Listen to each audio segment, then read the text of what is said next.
pessoal? Bom, essa aula agora ela vai falar mais sobre estatística quando a gente está fazendo medidas, tá?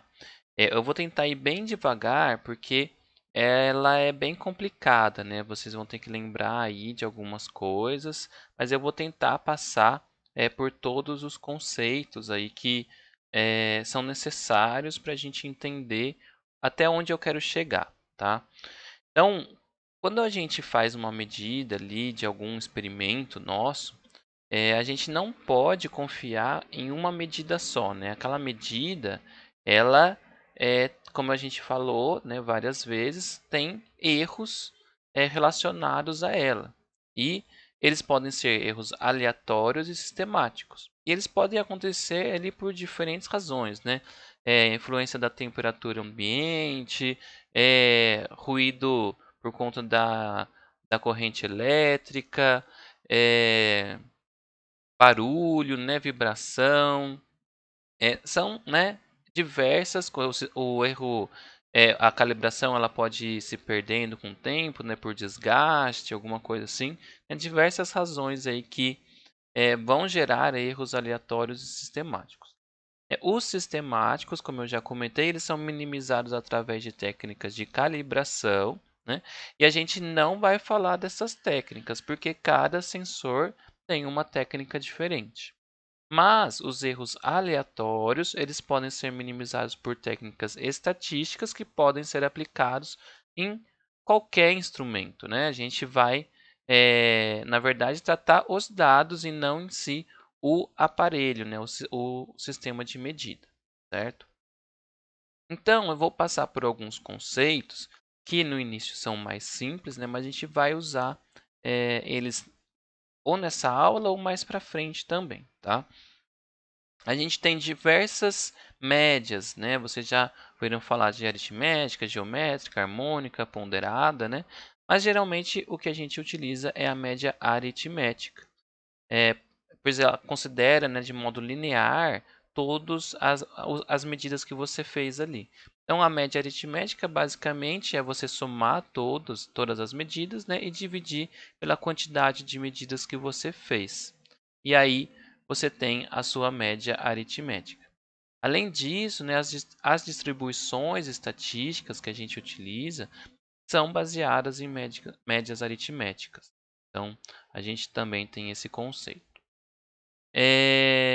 A mediana, a gente não vai utilizar ela aqui nessa aula, mas é importante vocês conhecerem, porque a gente vai utilizar em outro momento, quando a gente estiver falando um pouco de filtro. E também para vocês entenderem que a média aritmética, ela não é soberana, vamos dizer assim, né? Isso vai depender um pouco também do seu experimento, né? Da sua aplicação ali. Então, a mediana ela é um valor que não considera os valores de um conjunto de dados, né? Então, esses valores aqui. Ela não considera o valor, mas ela considera a ordenação e o índice desses elementos. Então, quem é o primeiro elemento, o segundo, o terceiro, etc. Tá? Então, vamos considerar esse elemento aqui. Esse vetor ele tem 5 elementos, né? Mas eles estão fora de ordem. E quando a gente faz a média deles, né, a gente tem que a média aritmética tem o valor de 26,8, certo? Só que a mediana ela vai ser um outro valor que vai corresponder como um valor central desse vetor.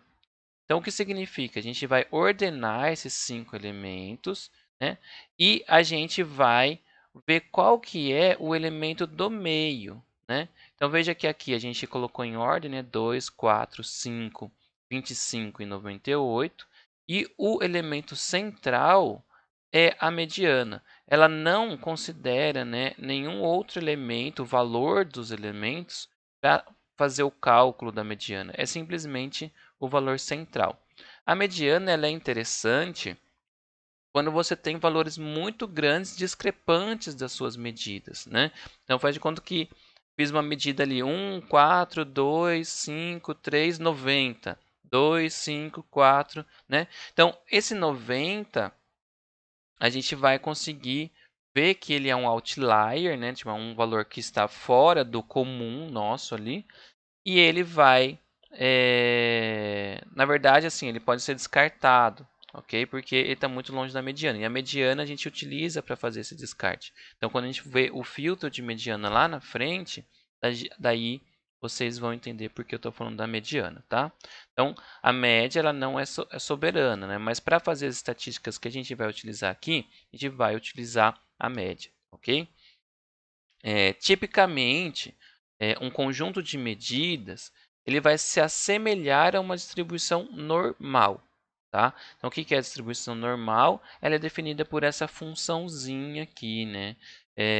Não sei se vocês já viram isso daqui, mas é aquela distribuição de Gauss, né? A distribuição normal que a gente sempre vai comentar, né? O que é o mais comum aí quando a gente fala de distribuição estatísticas, tá?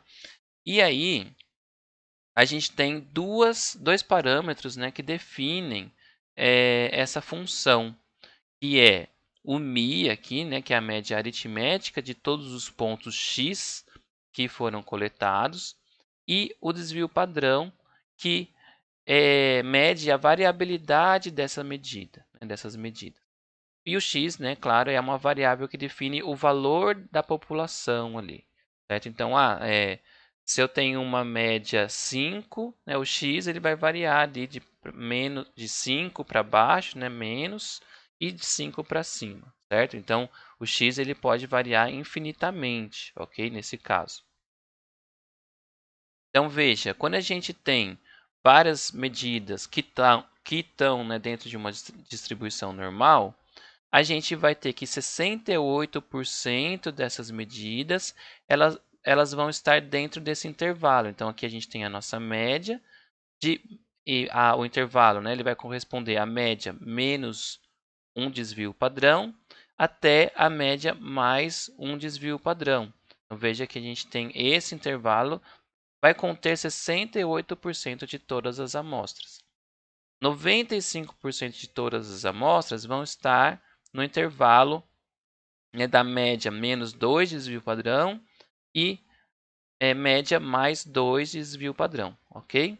E assim por diante, né? 99,7% de todas as amostras estão no intervalo da média menos 3 desvio padrão e média mais 3 desvio padrão, que é praticamente tudo, né? Depois a gente tem alguns casos, né, que são fora da nossa curva aqui, da nossa distribuição, né, mas são muito poucos, né? É 0,3% só de todas as amostras. Só que tudo isso que eu estou falando, né, é teórico, ok? É como se a gente tivesse infinitas medidas. E aquele x, a gente teria que fazer infinitas medidas para chegar nessa distribuição. O mi ali, ela é chamada de média populacional. E o sigma, o desvio padrão, né? Na verdade é o desvio padrão populacional. É como se você tivesse uma população, né, infinita. Então, a populacional nesse sentido é que são todos, né? Então, todos os possíveis, só que é infinito. Né? A gente não consegue fazer infinitas medidas. Então, ele acaba sendo termos que são teóricos, tá? Que definem a distribuição.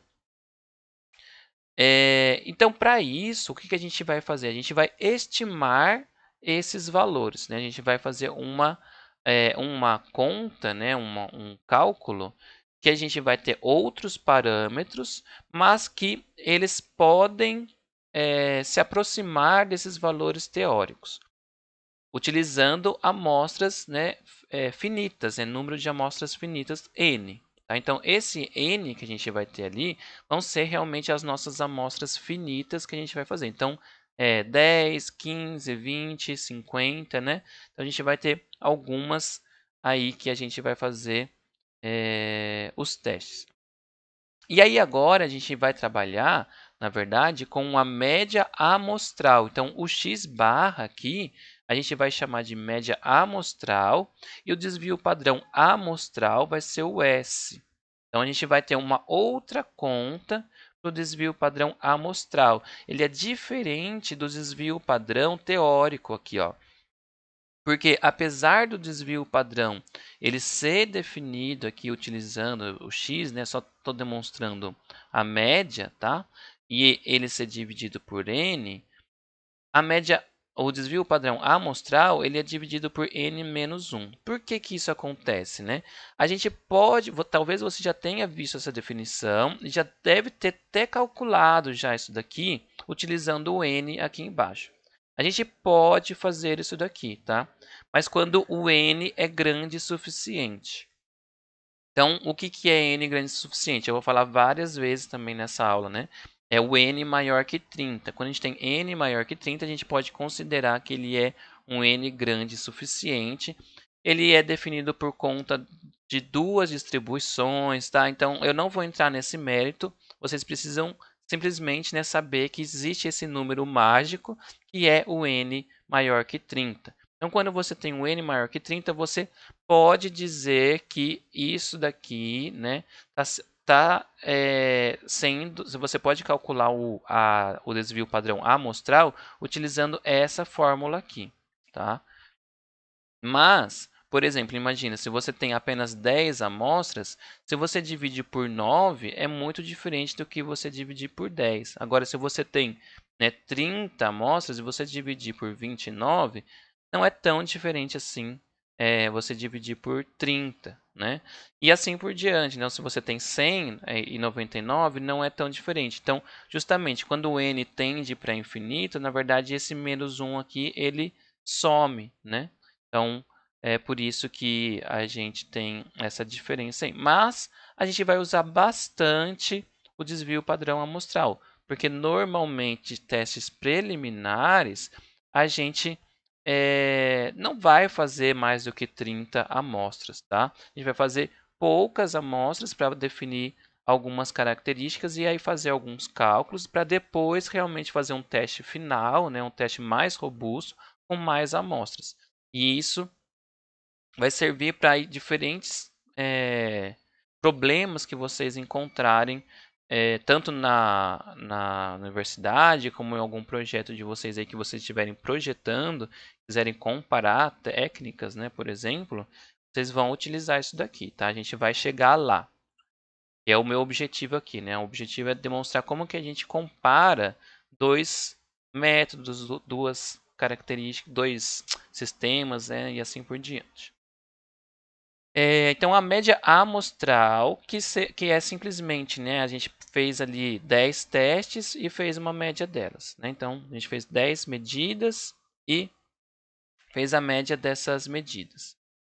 Pode ou não coincidir com a verdadeira média populacional, que é aquela que, se a gente fizesse infinitas medidas, a gente poderia encontrar o Mi. Né? Então, ele pode ainda coincidir, né? Porque por sorte, né? Por probabilidade ali, você acabou encontrando 10 pontos que a hora que você fez a média amostral coincidiu. Mas você não sabe disso, né? Então, ele pode ou não, tá? Ele é possível considerar, então, na verdade, um intervalo de médias amostrais onde esta média populacional possa estar contida. Então, a gente vai falar, olha, o Mi ele está dentro desse intervalo. Então, o meu valor de referência ali, né? Então, imagina, se a gente não tem erro sistemático, tá? A gente só tem erro aleatório. E esse erro aleatório, ele é descrito por uma distribuição normal. Então, se a gente não tem erro sistemático e só erro aleatório, a nossa média populacional, a verdadeira média populacional ali, né, ela corresponde ao nosso valor de referência da grandeza. É como se fosse o nosso valor real daquela grandeza, certo? Porque eu só tenho, né, erro aleatório. A hora que eu faço a média, eu elimino o erro aleatório, certo? E aquele valor é o valor real. Então, se eu sei onde esse valor real está dentro de um intervalo, eu posso dizer que aquele intervalo, né, contém a grandeza a ser medida, certo? Isso é muito interessante, porque aí você consegue realmente dizer qual que é a medida daquela grandeza. Só que isso a gente dá chamando, né, uma confiabilidade. Vamos dar uma confiabilidade para aquele intervalo. A gente vai falar que a gente tem 95% de confiança de que a média populacional está contida dentro daquele intervalo. Tá? É essa o jeito que você fala, tem 99% de confiança que a média populacional está contida nesse intervalo. E esse intervalo ele é dado pela média amostral mais um epsilon. Então aqui a gente tem a média amostral mais esse epsilon.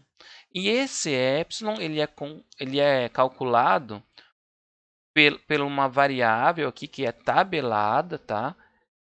De acordo com a distribuição normal, multiplicado pelo desvio padrão dividido pela raiz da quantidade de amostras. Então veja que interessante. Quanto mais amostras eu tenho, menor é o meu intervalo de confiança, porque o meu epsilon eu vou diminuindo ele. Aqui ficou errado, tá, gente? É mais ou menos, né, o intervalo. Ai, deixa eu corrigir agora, porque senão vai dar problema. Vou colocar aqui, mais, menos, tá? É mais.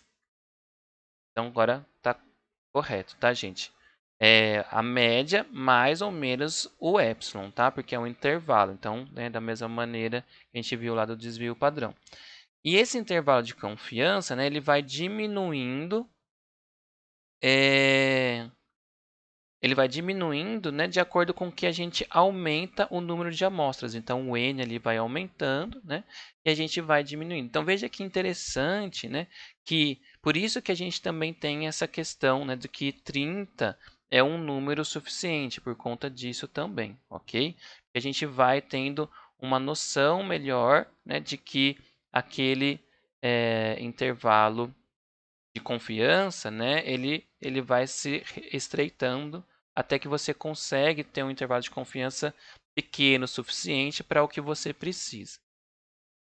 Uma outra coisa que a gente precisa se atentar é que esse z, como eu falei, né, ele é tabelado e ele depende de duas variáveis, que é ali que eu coloquei como índices, né? Então tá vendo que tem um alfa dividido por 2 e um n menos 1, né? Então veja aqui, a gente vai ter duas definições agora que são muito importantes quando a gente for fazer qualquer um desse tipo de cálculo, porque a gente precisa olhar numa tabela.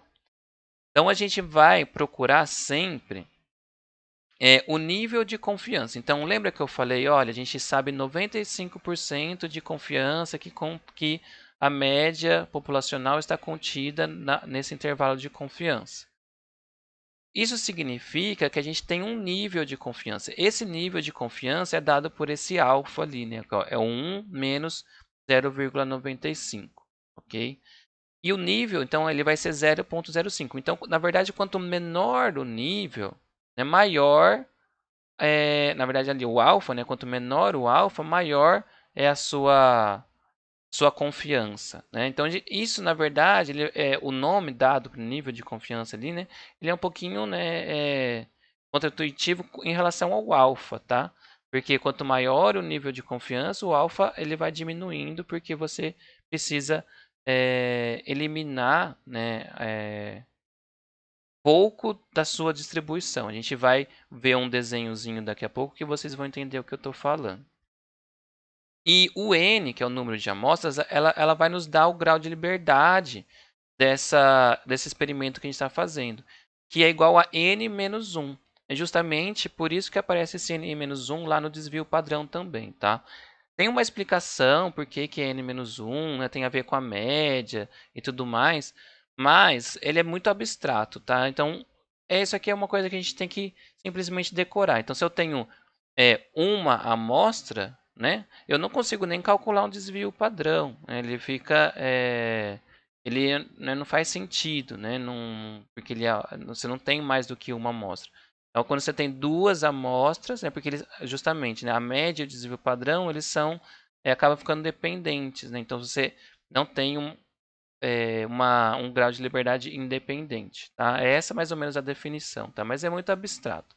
Mas quando você tem dois, você consegue, né, fazer esse cálculo, você consegue observar a dispersão, né? Então, pelo menos você tem alguma dispersão, porque você tem duas medidas. Então, aí você tem o grau de liberdade n-1, né? Que é 1 no caso, né? Então, se eu tenho duas medidas, meu grau de liberdade é 1 e assim por diante. Então, Lá na tabela você vai ver, né? 1, 2, 3, 4, 5, quantos graus de liberdade tem. E na verdade, aquilo lá tem que ser n menos 1. Então, se você fez 10 medidas, o seu grau de liberdade é 9. Tá? Então, tem que lembrar disso, senão você vai escolher um parâmetro errado. E quanto a gente está em poucas medidas, quando a gente faz poucas medidas, esses valores se diferem muito. Então, por isso que tem que tomar cuidado, tá? Aí eu comentei novamente, né, Lau? Se o n maior que 30, a gente pode utilizar a distribuição normal diretamente, que é o z. Né? E aí também utilizar o desvio padrão ali de acordo com aquela fórmula. A gente pode fazer isso, tá? Caso contrário, a gente deve utilizar a distribuição t de student. Então, a distribuição t de student ela é similar à distribuição normal de Gauss, né? Mas a distribuição t de student ela é um pouco mais achatada do que a distribuição normal, e ela depende também do número de amostras. Então, quanto mais amostras você tem, mais próximo ela fica da distribuição de Gauss, da distribuição normal, né? E aí, justamente por isso que a gente pode utilizar, quando o n é maior que 30, a gente pode utilizar a distribuição normal diretamente. Senão, a gente tem que utilizar a distribuição t-student porque ela nos dá uma noção maior, ela dá um peso maior, vamos dizer assim, né, para a dispersão, que é o desvio padrão. Tá? Então, vocês vão ver que ela coloca valores muito grandes quando a gente tem, né, os valores de t aqui, né, que é uma constante, ela vai ser bem alto, né, quando a gente tem bem poucas medidas. De acordo com o que a gente vai aumentando, ela se aproxima bastante da de Gauss, tá? Então a gente vai ver um exemplo. Então aqui, ó, que eu falei do alfa, tá? O que a gente precisa fazer quando a gente quer falar o 95% de confiança? A gente tem que eliminar, né, eliminar o que a gente não vai considerar da distribuição normal, porque a gente vai falar 95%, né, está dentro da distribuição que eu quero, que foi aquela imagem que a gente viu lá no começo, né, que eu falei do 68%, do 95% e assim por diante. Só que geralmente as tabelas elas são dadas de acordo com o que esse desenho está mostrando aqui, ó. É o monocaudal, né? Então, como se fossem duas caudas aqui, né? Finais aqui. E aí, a gente está vendo para um alfa, né? Então, nesse caso aqui, ó, 0,25, de um lado só. Só que a gente não está eliminando, né, essa outra cauda aqui que vai para infinito, menos infinito no caso, né? Então, na verdade, o que a gente precisa fazer é cortar o 0,025 negativo e o 0,025, né, positivo. Então, aí a gente fica com 0,95%, né, que está dentro desse intervalo aqui, certo? Geralmente as tabelas vão mostrar o monocaudal, por isso que o índice que eu coloquei lá é o alfa dividido por 2 que a gente precisa ver. Né? Então, a constante que a gente tem que olhar, né, quando a gente tem uma tabela monocaudal, é do alfa dividido por 2, porque a gente está cortando, né, só metade desse lado e metade do outro lado. Tá? Então, a gente precisa fazer isso. Quando a gente está vendo o bicaudal, né, então, às vezes vai ter tabelas que vão mostrar para você o valor do bicaudal, e aí você vai ver que ela é idêntica, na verdade, basta multiplicar esse alfa aqui, né, por 2. Então, aqui seria 0,05, 0,1, né? Então, esse aqui daria a confiança, né, de 90%, né, porque 1 menos 0,1 dá 0,9. Então, esse 90%, esse 95%, né? Esse aqui, ó, é 0,02, então 1 menos 0,02 dá 0,98. Então, isso aqui nos dá uma confiança de 98%. Então, veja, quanto mais a gente diminui esse alfa, né, na verdade, a gente está aumentando a nossa confiança, a gente tem valores bem altos, né? A gente vai aumentando os valores, porque o que ele faz? Ele aumenta o intervalo de confiança. Então, se eu quero ter mais confiança, eu tenho que aumentar esse intervalo. Uma outra coisa interessante que a gente tem que olhar é o grau de liberdade. Ó. Veja, quando a gente tem grau de liberdade pequeno, a gente tem valores bem altos, né? Bem altos. Quando a gente vai aumentando os graus de liberdade, que é o quê? Eu estou fazendo mais medidas, né? Para fazer a minha média ali e tudo mais. Então, né? Quanto mais a gente vai aumentando o grau de liberdade, mais os valores vão, né, tendendo aí para um valor constante, né? Então veja que aqui a gente começa 12, 4, 3, aí 2.7, 2.5, 2.4, né? Vai 2.1 ponto alguma 2.13, 2.112, né? Então, a gente vai indo aí para um valor que ele parece que ele está tendendo a um valor, né? Por isso também a gente pode utilizar, né, a distribuição normal que eu vou mostrar no próximo slide o que ele é.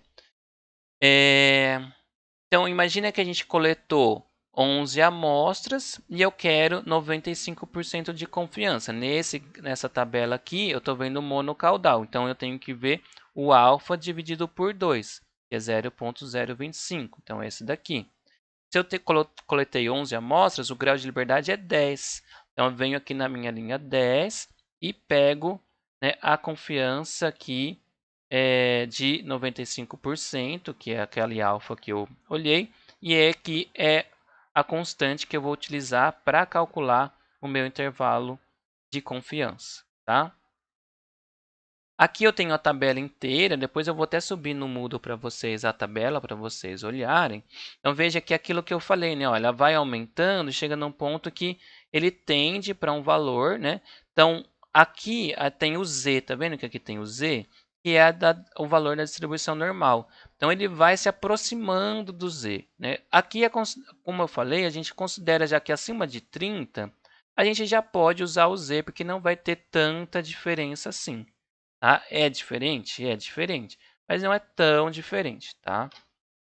Então vamos pegar um exemplo aqui, ó, determinar o intervalo de confiança de 95% de um experimento com 16 amostras, com média aritmética amostral 291,3 e desvio padrão amostral igual a 63. Então o que a gente tem que fazer? Eu tenho que olhar o alfa dividido por 2 de 95, que é essa coluna aqui, a gente já fez isso. E aí eu tenho que pegar, ó, 16 amostras, na verdade 15, né? Grau de liberdade é o n menos 1. Então 16 menos 1, 15. E aí eu vou até essa coluna que eu tinha definido. Então o valor da constante ali da distribuição é o 2131, que é o valor que está aqui, né, tabelado. O S, né, eu já dei, então como se eu já tivesse feito a conta, né, da distribuição, perdão, do desvio padrão amostral, 63, e o N entra aqui, ó, raiz de 16. E aí nos dá o valor de 33,56 aí aproximadamente. O que isso aqui significa, né? Na verdade, o 33,56 é o quanto varia em torno da minha média amostral. Então, o intervalo de confiança é 257,74, que eu peguei a média e tirei esse valor, né? E aí peguei a média e somei esse valor, deu 324,86. Isso aqui me diz que a minha medida que eu fiz, né, dessa grandeza que eu fiz, né, ela está contida dentro desse intervalo aí. Então, ela está dentro desse intervalo. Então, veja que se eu tivesse feito mais amostras, né, se eu pegasse mais amostras e tivesse dado a mesma média amostral, né, e o mesmo desvio padrão, eu teria um intervalo de confiança menor. Então, quanto mais amostras você faz do seu experimento, você consegue diminuir esse intervalo de confiança. Tá? E é isso que a gente vai responder aqui. Ó. Quantas amostras são necessárias para eu atingir um intervalo de confiança adequado?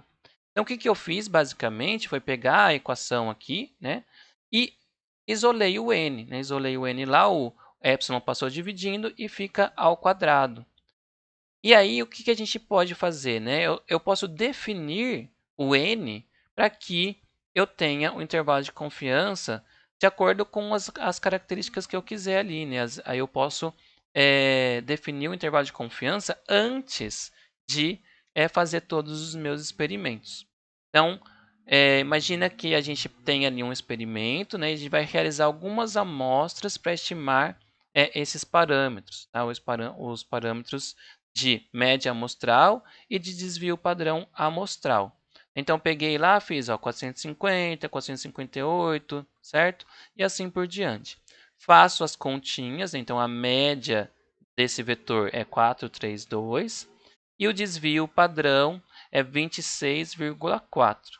Tá? Então, eu peguei, né, usando aquelas fórmulas nossas lá que eu mostrei, e encontrei esses valores. Esses valores eu quero, né, fazer o cálculo ao contrário ali, né, para a gente poder achar o n. Então, esperamos encontrar um n maior que 30, porque é normal que a gente chegue, né, nesse valor aí um pouco maior para atingir um intervalo de confiança pequeno, ok? Então, a gente vai utilizar o z igual a 1,96. Eu posso até voltar na tabela aqui para vocês verem. Olha, está bem aqui embaixo, né? Que é na coluna de 95%, o z é 1,96. E eu quero ter um epsilon igual a 8, tá? Bem pequeno, né? Comparado com o meu desvio padrão, ok? Então, ele é pequeno.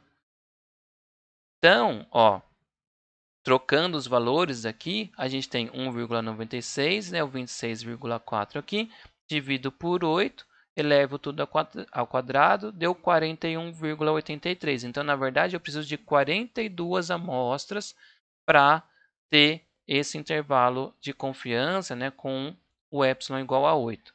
Mas veja, a gente já fez algumas medidas aqui, né? 1, 2, 3, 4, 5, 6, 7, 8, 9, 10. Então, precisaria fazer mais 32 amostras para você ter. Uma vez que você fez essas 42 no total, você pega e faz as contas de novo, né? Porque pode ser que o seu desvio padrão diminuiu, pode ser que a sua média também modificou, né? Então, você vai ter outras características que não é mais esse 26,4, né? Não é mais essa média, ok? Então, você não pode utilizar isso daqui para fazer as suas contas. Você precisa refazer o seu intervalo de confiança, tá? Por que eu estou falando tudo isso? Porque quando a gente vai comparar dois métodos, então faz de conta que você vai fazer um TCC, que você vai comparar duas maneiras sei lá, gente, fazer uma identificação numa peça com shaker lá. Você fez dois métodos diferentes, tá? E aí, como que você sabe qual que está melhor, qual que é pior, né? Você vai pegar, fazer um teste só e aí você vai comparar e vai falar que está certo, né? É correto fazer isso? Na verdade, não é correto fazer isso, porque justamente você pode estar enviesando o seu experimento, tá? Então, se você faz apenas um, você não pode dizer nada sobre isso, né? Sobre a comparação entre esses experimentos. Na verdade, você precisa refazê-los algumas vezes, né? E fazer todo esse procedimento que eu falei para encontrar o intervalo de confiança entre eles dois. Uma vez que você encontra o intervalo de confiança, dos seus experimentos, você pode compará-los olhando o intervalo de confiança. Então, aqui a gente tem um gráfico de barras, ó, veja, um gráfico de barra, né? E de um método, que é o método 1, e um outro gráfico de barra, que é o método 2. E aí, eu tenho um intervalo de confiança mostrando aqui ó, como que é o comportamento dele. Tá? E veja que eles são diferentes. Um está completamente fora do intervalo de confiança do outro. Então, eles têm médias diferentes. A gente pode dizer que a média populacional, então o valor real da medida, né, ela está completamente diferente. Então, eu posso falar, por exemplo, se isso aqui fosse uma medida que eu quero, né, quanto menor for melhor, eu posso falar que o método 1 ele é melhor que o método 2 porque ele apresenta um valor menor, né, dessa medida que eu estou fazendo, ok? Médias iguais. O que significa ser médias iguais? É quando todo o intervalo de confiança está contido no outro intervalo de confiança. Então, veja que o método 1 aqui, ele tem um intervalo de confiança que está totalmente dentro, tá, do intervalo de confiança do método 2. Então, o que quer dizer? Que eles são iguais, né? Eles são estatisticamente iguais, porque a média populacional dos dois métodos pode estar, né, nesse intervalo aqui, mesmo que ele passe um pouquinho para fora, tá, para cima aqui. Esse eu não posso dizer, só por causa disso daqui, que o método 2 é pior que o método 1. Na verdade, neste caso, eu tenho que falar que eles são iguais. E nesse caso aqui, em que o método 1 passou um pouco, né, eu tenho um intervalo de confiança que está parcialmente, né, tem uma intersecção entre eles, mas ainda não é clara, eu não posso dizer nada sobre eles.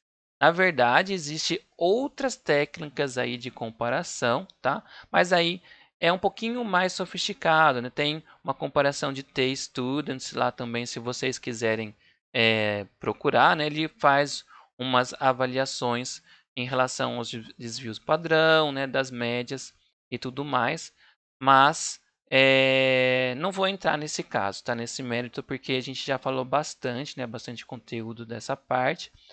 Essa parte ela é bem ampla, tá, gente? De análise estatística das medidas, né? Mas ela é muito importante para quando vocês forem fazer qualquer tipo de teste, experimento, comparação entre métodos, né? É bem importante vocês terem isso em mente, que não basta vocês fazerem apenas uma medida, né? Apenas um experimento para vocês coletarem aqueles dados. Vocês precisam fazer algumas vezes e aí sim você ter uma comparação que é estatisticamente confiável, tá? Então, espero que vocês tenham entendido e qualquer coisa vocês me procuram, tá? Até mais, pessoal. Abraços e até semana que vem.